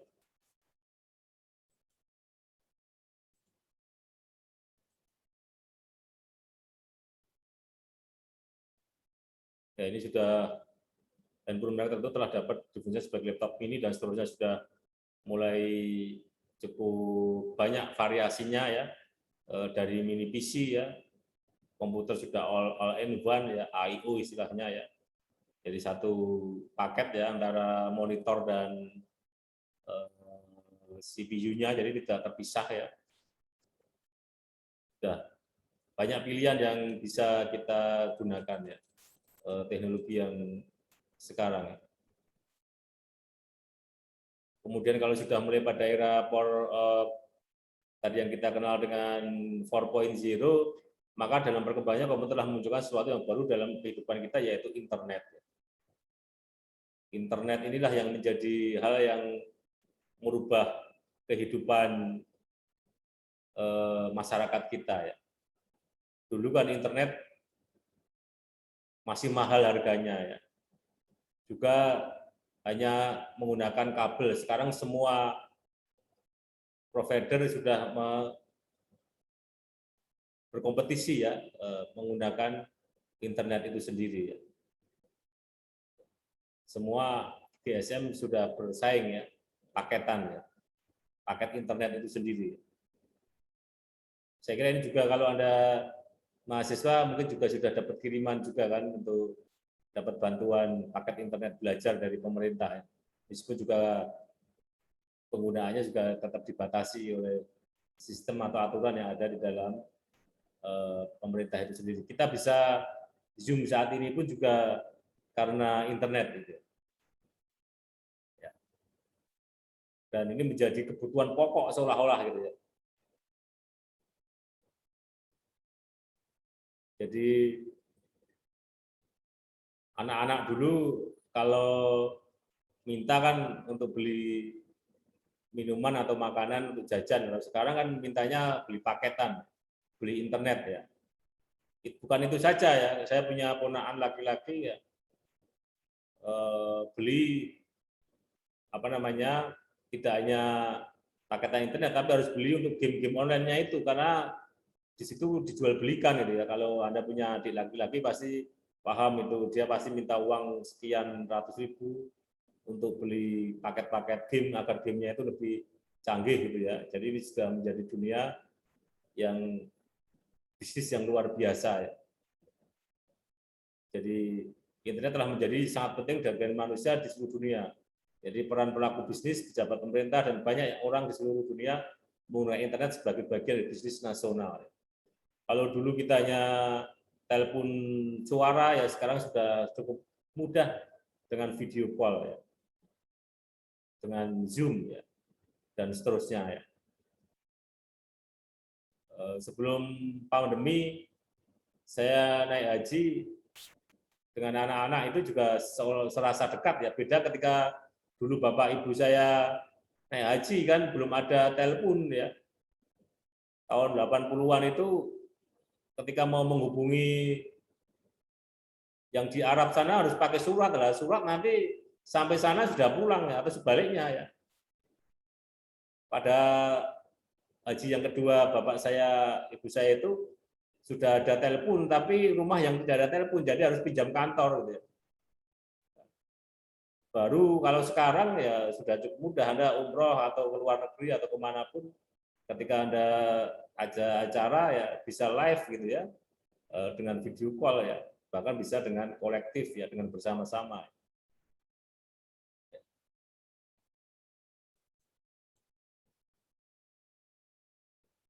Manusia menjadi semakin nyaman dalam menyelenggarakan kegiatan pribadinya sehari-hari, dan mereka terbiasa dengan internet serta menjadi tidak nyaman apabila akses internetnya terganggu ya kan ya. Ya itu biasa kan itu. Apalagi kalau Zoom gini ya. Maaf, saya banyak kalau di UNS ini jarang ya. Kalau saya ngajar di swasta itu sering mahasiswa itu maaf Pak, paketan habis gitu ya. Listrik mati kan gitu ya. Ya, dan seterusnya ya, itu konsekuensi dari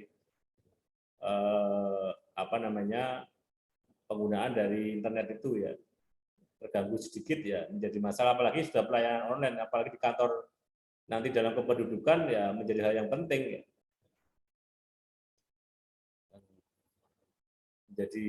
Menjadi dominan ya. Mau daftar pelayanan online kan ya, kalau nggak punya internet mau pakai apalagi kan nggak bisa kan ya. Nah, kalaupun ada free wifi ya bisa dimanfaatkan ya. Sekarang kan sudah mulai berkurang, kalau dulu kan banyak ya free wifi di titik-titik tertentu ya, mungkin juga masih ada. Kalau di Solo itu di tiap kelurahan ada free wifi ya. Pada satu sisi melahirkan dunia tanpa batas ya, menimbulkan keunggulan kompetitif ya. Tadi sudah saya contohkan, ada di luar negeri dimanapun bisa video call ya, bisa seolah-olah kita ketemu langsung ya. Kalau dulu kan hanya suara saja ya, video call juga masih mahal. Sekarang ya video call ya biasa-biasa saja, sama kayak seperti telepon ya. Sehingga sekarang banyak karena pandemi, pernikahan pun juga undangannya pakai Zoom ya. Kemarin waktu pandemi banyak pemakaman ya yang meninggal dunia itu ya, pemakamannya juga di live pakai Zoom ya. Karena yang pelayat kan juga tidak boleh datang. Ya, sehingga orang tetap bisa serasa layak gitu ya. Karena ada yang datang ke makam, kita bisa lihat ya. Apa namanya, pelaksanaan pemakaman jenazah ya. Apalagi yang jenazah karena meninggal karena pandemi COVID. Corona itu kan tidak boleh atau terbatas ya orang yang datang. Menikah juga begitu ya. Saya punya adik di Jakarta ya terpaksa karena waktu PPKM darurat ya keluarga sini ya hanya live Zoom gitu ya dari sini ya. Lama-lama nanti menikah juga pakai online, pakai Zoom gitu ya. Anda punya suami istri juga nanti ngomong-ngomongnya juga pakai Zoom ya. Jangan-jangan membuat anaknya juga pakai online. Jadi pakai itu nada getar itu, nada getar gitu. Berarti nanti langsung jadi misalnya seperti itu. Enggak, ini hanya guyon aja ya. Tapi kan untuk pernikahan yang online kan belum, kalau yang beragama Islam kan belum bisa ya dilakukan ya. Secara maksudnya masih pro dan kontra ya. Artinya kalau laki-laki dan perempuannya terpisah begitu ya, masih pro dan kontra. Tapi kalau ini kan pernikahannya tetap jalan ya, suami istri, calon suami istri di situ, cuma keluarganya itu tidak bisa datang karena dibatasi waktu darurat kan, bahkan tidak boleh di rumah, harus di KUA dan hanya dibatasi 10 orang dan seterusnya kan ya. Bisanya kan ya harus dengan online gitu ya. Wisuda juga banyak menggunakan online ya. Menimbulkan keunggulan kompetitif di mana faktor-faktor lintas benua serta teknologi, pendidikan, manajemen di samping modal semakin menampilkan perannya. Sementara di sisi yang lain dari globalisasi membangkitkan reaksi balik seperti nasionalisme, ya, gerakan kebangkitan kesukuan atau kedaerahan karena interaksi budaya global memberi dampak budaya secara luas. Bagi negara-negara berkembang, khususnya Indonesia, menghadapi globalisasi ini, persoalannya bukan lagi menerima atau menolak kehadirannya, tetapi bagaimana memanfaatkan secara positif demi memaksimalkan keuntungan dan mengurangi akses negatifnya demi meminimalisir kerugian. Bangsa Indonesia tidak dapat melepas diri dari globalisasi. Era globalisasi ini ditandai dengan munculnya masyarakat dunia dengan nilai-nilai universal yang dianut bersama. Terdapat beberapa isu di era globalisasi ini seperti demokratisasi, hak asasi manusia, lingkungan hidup, penggunaan standar internasional, dan hak atas kekayaan intelektual. Kecanggihan teknologi dan perkembangan sistem transportasi dan komunikasi yang menghasilkan ketergantungan antar bangsa telah mengakibatkan menciutnya dunia ini, sehingga menjelma menjadi suatu desa sejagat tadi. Tidak ada satu bagian dari dunia ini pun yang terlepas dari pengamatan dan pemantauan. Kita telah sedang dimanjakan oleh produk teknologi, karena kita dengan gampang bisa mengunjungi belahan bumi lain dari yang kita tempati dan menjalani komunikasi global atau bercengkerama dengan orang lain dan bahkan belajar bagaimana menjadi terorisme, menjadi anggota mafia atau menjadi bagian dari kejahatan terorganisir pun mereka belajar dari YouTube, ya. Belajar dari online, belajar dari internet ya. Jadi itu ada dampak-dampak positif juga ada dampak-dampak negatif. Ya meskipun tadi ya kalaupun terjadi gangguan sinyal ya itu menjadi persoalan.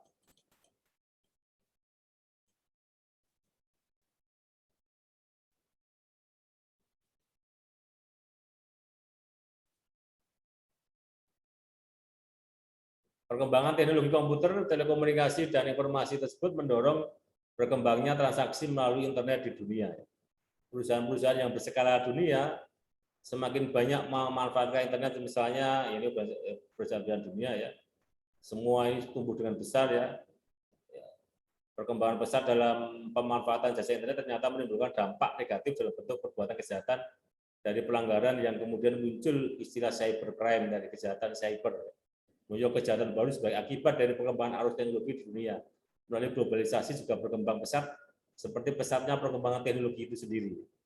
Di antara kejahatan manipulasi data, ya, spionase, ya, sabotase, provokasi, money laundering, hacking ya, atau hacker, pencurian software, ya, penipuan online dan berbagai macam. Bahkan pemerintah belum punya kemampuan yang cukup untuk mengimbang kejahatan melalui internet ini sehingga sulit untuk mengendalikan. Meskipun sekarang sudah cukup canggih ya kepolisian untuk mengantisipasi, untuk menangkapnya, tapi untuk mengantisipasinya ternyata juga tadi saya contohkan ya di Klaten saja juga masih baru 2 minggu yang lalu ya pencurian nasabah, rekening nasabah itu ya. Jadi itu pun juga ditangkap setelah terjadi kejadian itu ya.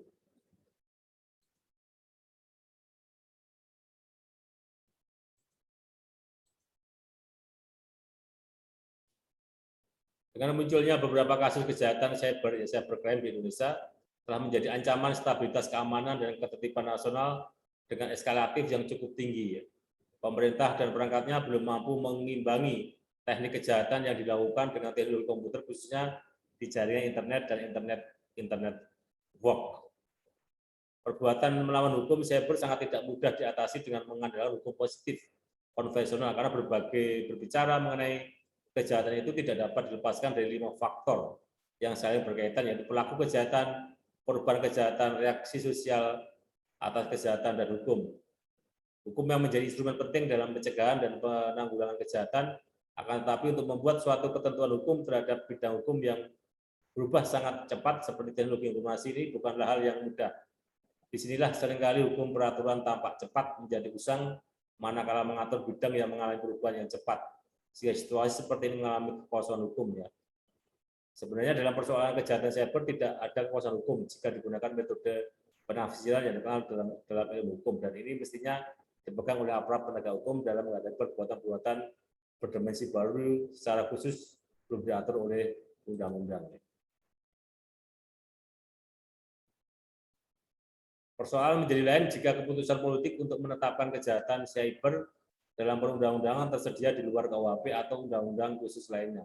Sayangnya dalam persoalan mengenai penafsiran ini, para hakim belum sepakat mengenai kategori beberapa perbuatan. Untuk itu sangat perlu dikembangkan pemahaman kepada para hakim mengenai teknologi informasi agar penafsiran mengenai bentuk kejahatan cyber ke dalam pasal-pasal dalam KUHP atau undang-undang tidak membingungkan. Guna mengatasi hal tersebut, di atas jelas diperlukan tindakan legislatif yang cermat dengan mengingat suatu hal, yakni jangan sampai perundang-undangan menjadi terpana pada perkembangan teknologi informasi sehingga membuat peraturan yang over legislatif yang pada dirinya justru akan membawa dampak negatif baik di bidang hukum lainnya maupun di bidang sosial ekonomi. Terakhir untuk kuliah hari ini, jadi kesimpulannya adalah bahwa teknologi information teknologi memegang peran yang penting baik di masa kini maupun di masa mendatang. Perkembangan penggunaan teknologi komputer, telekomunikasi, dan informasi tersebut mendorong berkembangnya transaksi melalui internet di dunia, termasuk kejahatan cyber. Perbuatan melawan hukum cyber sangat tidak mudah diatasi dengan mengandalkan hukum positif konvensional, karena berbicara mengenai kejahatan itu tidak dapat dilepas dari 5 faktor yang berkaitan, yakni pelaku kejahatan, korban kejahatan, reaksi sosial atas kejahatan hukum itu.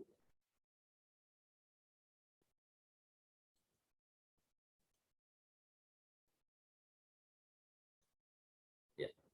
Jadi itu beberapa hal yang saya sampaikan untuk hari ini, ya. Mungkin kalau ada pertanyaan kami persilahkan, ya. Termasuk nanti tadi untuk tugas nanti dipresentasikan 2 minggu yang akan datang untuk masing-masing mahasiswa, ya. Untuk yang hari ini belum presensi di Google Form, ya silahkan presensi, ya. Nanti yang data valid yang saya gunakan yang di Google Form, ya. Meskipun juga kuliah ini kita rekam sehingga juga bisa diketahui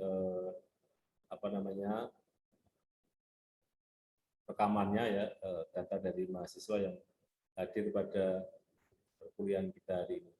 Silakan kalau ada pertanyaan kami silakan. Langsung saja Anda sampaikan. Mohon izin Bapak. Ya, silakan.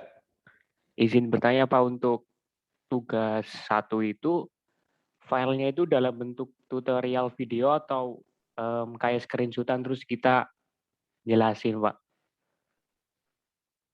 Oke, jadi filenya bentuknya screenshot saja dari apa yang atau bukti-bukti digital yang Anda lakukan itu, ya, nanti dimasukkan dalam Word, ya, di Microsoft Word, ya, sehingga bentuknya menjadi semacam makalah gitu, ya, ada narasinya, ada ceritanya, ada testimoninya, ada bukti-bukti screenshotnya, ya, atau gambar-gambar, ya, atau foto, ya, yang Anda lakukan, ya, untuk apa yang Anda testimonikan, ya. Jadi salah satu penilaian yang terbesar dari tugas itu adalah tingkat kerumitan atau tingkat kedetailan dari Anda menggunakan aplikasi itu ya.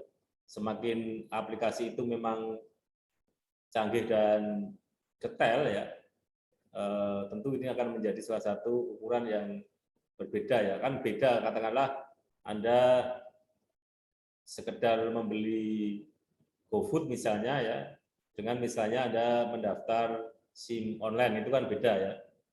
Kalau mendaftar SIM online kan Anda harus mulai dari nol ya, cara mendaftar kan di situ sekarang sudah ada ya. Kemudian sampai SIM-nya itu jadi buat teknologinya. Termasuk juga screenshot aplikasinya ya, linknya aplikasinya kalau itu bentuknya web ya, juga dimasukkan dalam paparan atau makalah itu ya. Dan nanti pada saat presentasi nanti juga dipraktekkan ya, apa yang bisa dipraktekkan ya, tentang testimoni yang sudah Anda atau pengalaman yang sudah Anda lakukan melaksanakan atau menggunakan aplikasi online untuk kebutuhan apapun yang akan Anda pilih tadi. Jadi seperti itu, jadi bentuknya sementara ini untuk yang pertama ini bentuknya tulisan ya, tidak bentuk video ya, dalam Word saja ya. Atau nanti di PDF kan juga boleh, silakan. Iya Bapak, terima kasih. Mungkin masih ada lagi yang bertanya?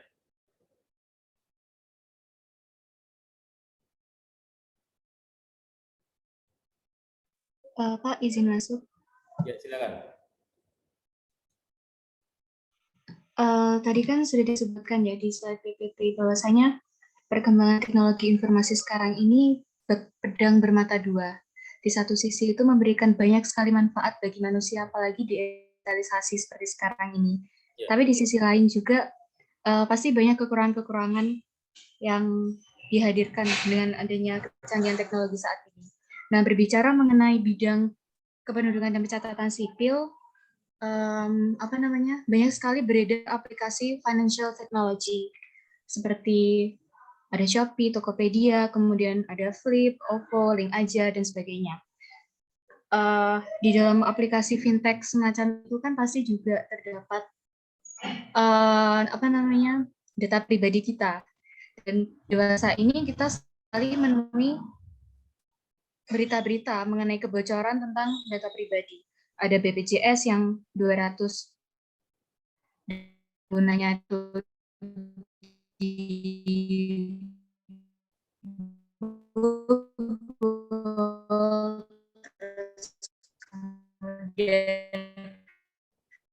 aplikasi-aplikasi.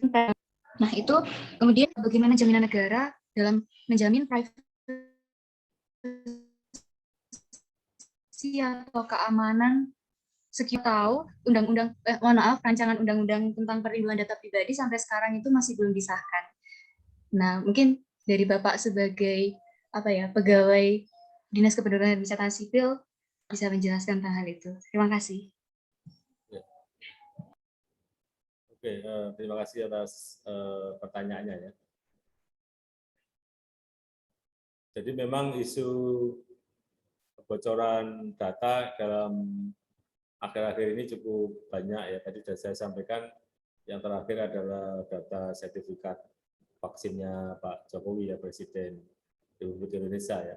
Sebelumnya juga ada berita tentang kebocoran data BPJS Kesehatan ya. Kemudian juga data kebocoran atau data dari vaksin yang dulu memang datanya dari KPU misalnya. Ya, ini bagaimana peran negara dan juga peran individu ya untuk mengantisipasi hal-hal yang ada ini ya. Meskipun rancangan undang-undang tentang privasi tadi mungkin belum ya, tapi sebenarnya ada peraturan-peraturan lain yang yang bisa digunakan ya untuk ketika betul-betul terjadi pencurian data itu ya. Apalagi itu data kependudukan ya. Kemarin Pak Profesor Yudan pada saat data vaksin Pak Jokowi itu tersebar di mana-mana sudah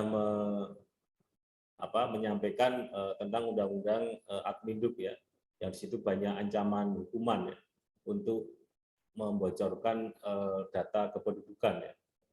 Jadi ancamannya 4, ada yang 5, ada yang 7 tahun penjara ya. Kalau ancaman hukuman sudah ada di berbagai peraturan, cuma kadang penerapan di lapangan dan kehati-hatian. Penerapan dalam arti di situ adalah bagaimana penegak hukum nanti melindungi tadi kerahasiaan data kita. Yang kedua adalah dari individu kita, biasanya pasti pemerintah atau polisi atau penegak hukum kalau dikembalikan juga pada individu kita. Ya jangan sampai kita juga menyebarkan data-data individu. Nah, itu perlu kehati-hatian. Memang memasukkan data, apalagi kalau kemarin kan ada banyak share-sharean ya untuk survei A, B, C, D dan sebagainya, ada nama, nomor KTP, ya itu kadang digunakan untuk hal-hal yang tidak semestinya. Maka kita harus hati-hati ya, tentu untuk memasukkan data kita ya ke manapun ya itu harus dengan kehati-hatian. Tapi kan memang kita juga tidak bisa kemudian tidak melakukan apapun gitu ya. Sebab kalau kita terlalu juga hati-hati, kita juga tidak akan mendapat pelayanan apapun juga ya. Karena pelayanan yang online saja biasanya dia juga harus sebagian ya, yang tentu yang berkaitan dengan keuangan, yaitu memasukkan nama, nik, nomor KK dan alamat dan sebagainya ya. Ya tentu kita harus bisa memfilter ya mana lembaga itu yang kredibel dan tidak ya. Karena kalau dia berbadan hukum, saya kira dia juga mempunyai kode etik dan juga aturan hukum atau aturan main yang ada ya. Ya. Kalau kita kemudian seperti kita ketika naik sepeda motor itu ada resiko untuk jatuh ya. Tapi apakah kemudian kita tidak naik sepeda motor? Kan itu. Kan ya tetap naik sepeda motor ya, tapi bagaimana agar tidak jatuh, agar tidak kecelakaan, kan berusaha ya.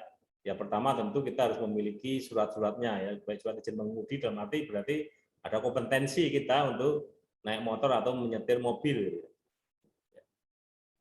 Kalau kemudian tidak naik motor ya boleh-boleh saja, mau naik apa? Mau naik bis, bis juga tabrakan. Mau naik kereta, ya kereta juga tabrakan. Naik pesawat ya pesawat juga jatuh. Naik kapal laut juga banyak yang tenggelam ya. Di rumah saja padahal ada juga yang di rumah gempa bumi misalnya ya. Artinya memang tetap kita tidak bisa terhindar dari kebutuhan atau perkembangan teknologi yang ada. Yang bisa kita lakukan adalah yang tadi saya sampaikan, bahwa kalau memang itu terkait dengan penyalahgunaan data, itu menjadi resiko dari yang membocorkan data itu, karena itu jelas pelanggaran ya. Ya. Yang kedua ya kehadiran kita ya, kita tidak akan mengeluarkan data kecuali terhadap lembaga-lembaga yang kredibel, yang berbadan hukum kuat ya. Tapi kan kita ya biasa saja kan, kadang kan Anda beli online saja suruh nge-share KTP juga kita kirim fotokopi KTP gitu ya kepada toko online. Kalaupun toko online-nya itu bonafit ya, seperti Shopee, Bukalapak dan sebagainya, kita pastikan dia tidak akan atau kemungkinan untuk menyalahgunakan itu cukup kecil ya, karena mereka juga berbadan hukum dan mereka juga menjaga kredibilitas perusahaannya gitu. Tapi kalau misalnya online-nya itu pribadi misalnya kan bisa disalahgunakan ya, sehingga banyak menggunakan KTP kita digunakan untuk pinjaman online, untuk katakanlah menjual barang yang bukan miliknya ya, Ya, itu juga sering terjadi ya. Jadi seperti itu ya. Jadi jawaban saya pada intinya dari pertanyaan yang terakhir tadi, tentu negara harus melindungi ya penegak hukum, sama ketika negara melindungi pada para penduduknya ya, untuk tidak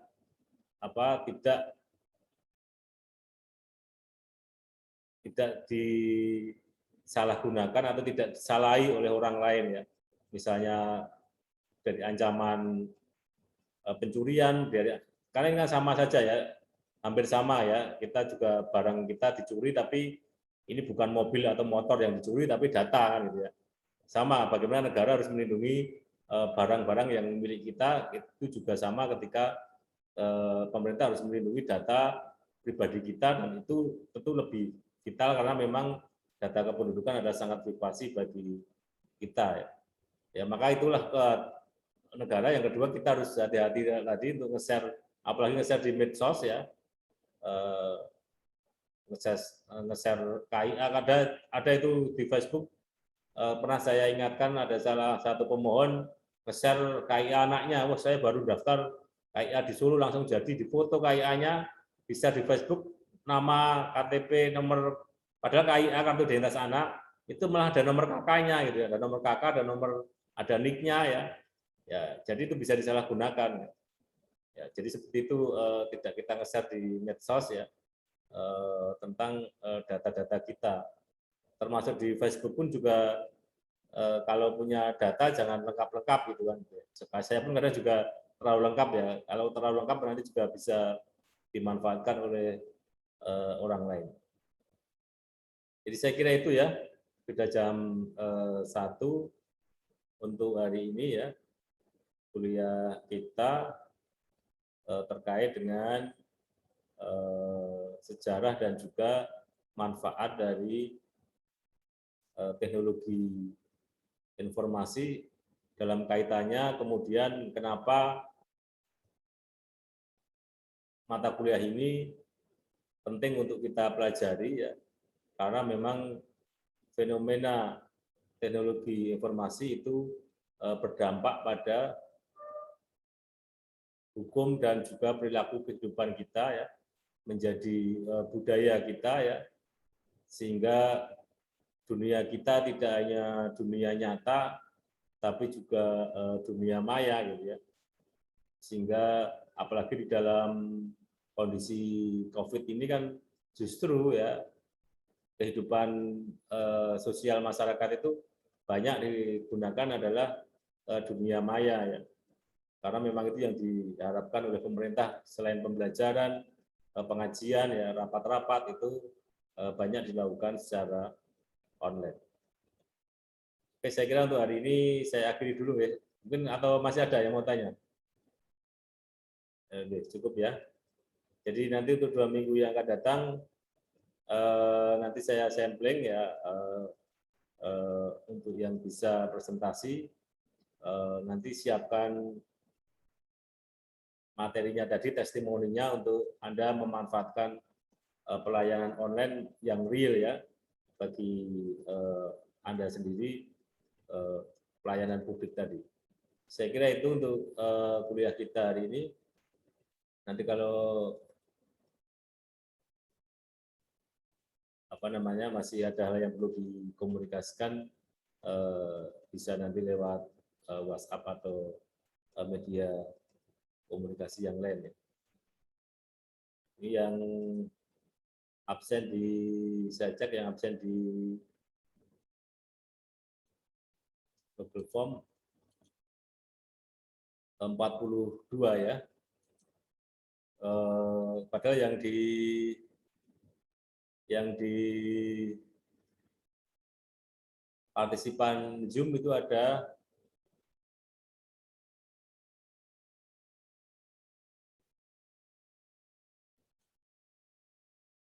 45 ya, ada 45. Mungkin yang belum presensi di Google Form silakan presensi ya.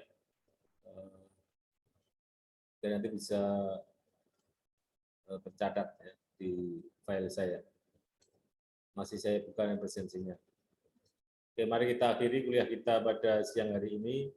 Mohon maaf atas kekurangannya dan terima kasih atas perhatiannya. Mari kita akhiri dengan berdoa bersama menurut agama dan keyakinan kita masing-masing.